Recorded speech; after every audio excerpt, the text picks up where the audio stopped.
It was a Tuesday, the day it happened. The day I made the biggest mistake of my life. It happened when I and my beloved wife Olivia got into an argument and even threw around the word divorce, which now breaks my heart from all we had been through: a 16-year relationship, an 11-year marriage, and having an 8-year-old beautiful daughter named Sarah. When I first met Olivia, it was love at first sight, and from there on out, we were never apart. So now, thinking about this fight brings me to tears. Sarah, who had been listening to the whole fight and couldn't bear to hear it, especially after hearing the word divorce, made her started bursting into tears in her room.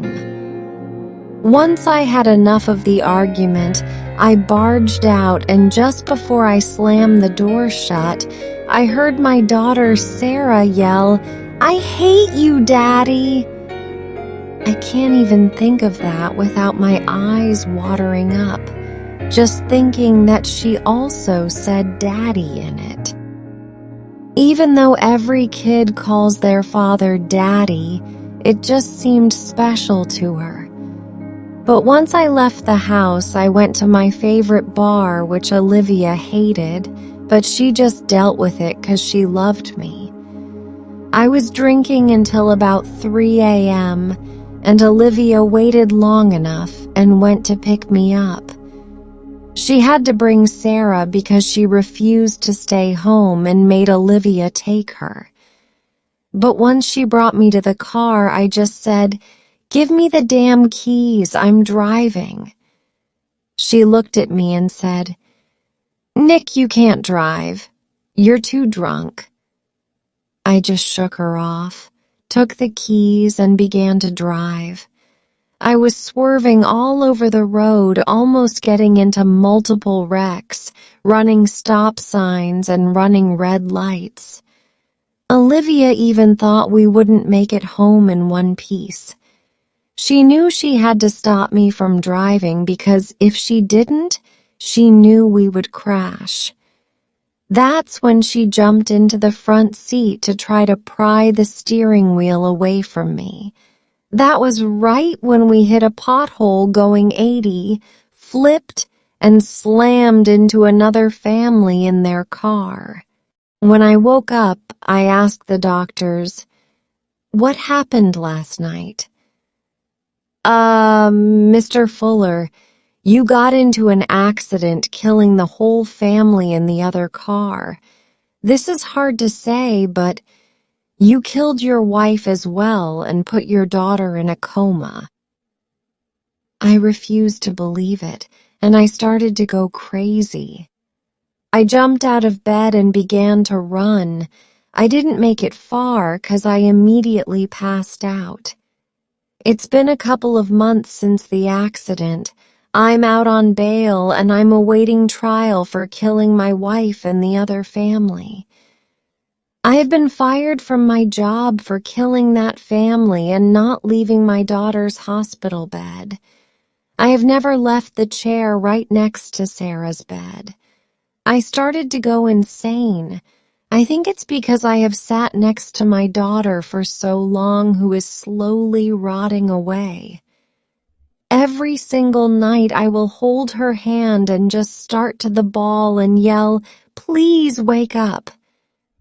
I have started to have nightmares about Sarah being killed by me or me waking up to see her dead. So now every single morning I wake up screaming from the horror I experience when I sleep. I have started to lose my mind so much that I imagine Olivia every single day. She will walk into the room and before you know it, I will be having a full-blown conversation with her until the nurse walks in and says, "Mr. Fuller, who are you talking to?" And that's when I look back up to see nothing. A mind is a terrible thing to lose. You can lose your sight, hearing, and sound, but you can't lose your mind. Without that, nothing seems real, and nothing is fake either. You can never tell. You just lose your grip on reality. The doctor walked in saying, "Mr. Fuller, I have terrible news." I was too out of it. I didn't even know who he was. I just answered, "What?"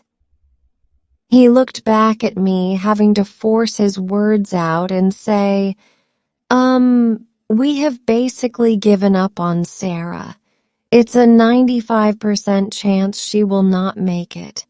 We hope to pull the plug in 24 hours with your consent."